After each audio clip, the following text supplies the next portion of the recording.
Talking about storage, so there's the ESIP, Energy Storage Installation Professional.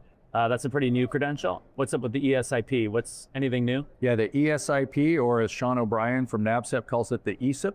That is a new one that just came out a couple of years ago. I was the first one to ever take that exam and pass it. I know it was the first ESIP class because I even came out with the class before the exam came out, and then I had to modify it a lot. But it's a good one. It's based on 3 different books that you can take in with you. And what we have there is the National Electrical Code, which is pretty typical. Then we have NFPA 70E for safety in the workplace and NFPA 855 for energy storage systems. And I go over all those books and how to look up things that are on the job task analysis and how to pass the test. I have practice exams like for that. And for every single energy storage and solar NABCEP exam, I have classes.